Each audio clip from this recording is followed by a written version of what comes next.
Russia has launched a full-scale invasion of Ukraine, destroying the country's infrastructure and killing scores of people.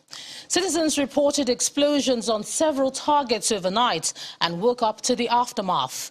Meanwhile, there are reports attacks there have continued. So here's what we know now.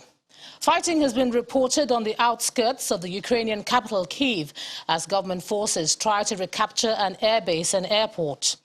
Russian troops are engaged in heavy fighting with Ukrainian troops at the Chernobyl nuclear power plant.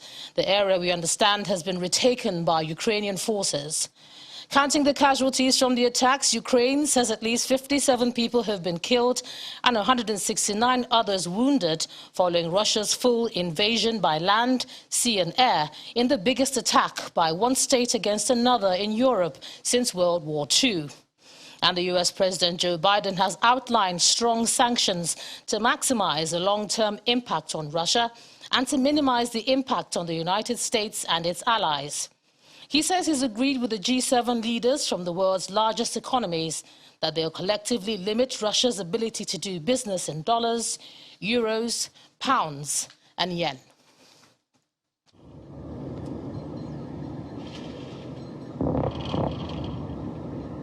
Explosions rang out in the capital Kyiv and other cities as Russia invaded Ukraine.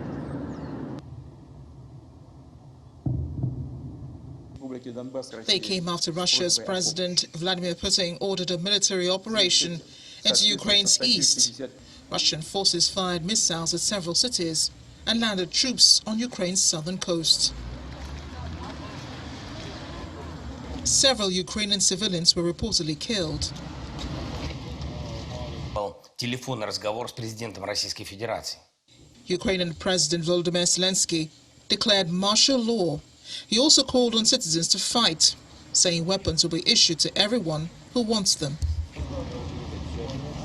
Ukraine's allies have been quick to condemn Russia's actions and avowed hard-hitting sanctions.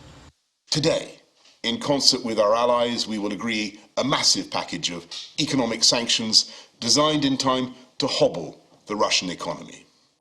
And to that end, we must also collectively cease the dependence on Russian oil and gas that for too long has given Putin his grip on Western politics. These sanctions are designed to take a heavy toll on the Kremlin's interests and their ability to finance war. And we know that millions of Russians do not want war. President Putin is trying to turn the clock back to the times of the Russian Empire. But in doing so, he is putting at risk the future of the Russian people. I call on Russia to immediately stop the violence and to withdraw its troops from Ukraine's territory. We will not let President Putin tear down the security architecture that has given Europe peace and stability over many decades. We will not allow President Putin to replace the rule of law by the rule of force and ruthlessness. French President Emmanuel Macron says his country will respond without weakness to Russia's act of war against Ukraine, and Russia should expect tough sanctions that would hit its military, its economy and its energy sector. NATO chief Jens Stoltenberg says Russia has launched a cold-blooded, long-planned invasion. This is a grave moment for the security of Europe. Russia's unjustified and unprovoked attack on Ukraine is putting countless innocent lives at risk. With air and missile attacks, ground forces and special forces from multiple directions, targeting military infrastructure and major urban centers. This is a deliberate, cold-blooded and long-planned invasion.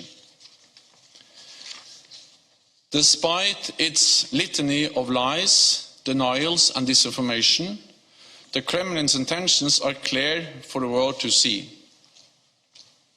Russia's leaders bear full responsibility for their reckless actions and the lives lost. Ukrainian state air traffic services has closed the country's airspace. Traffic jams have formed in the capital, Kyiv, as residents try to leave the city. Residents have also sought shelter in stations and queues forming for buses, cash points and petrol.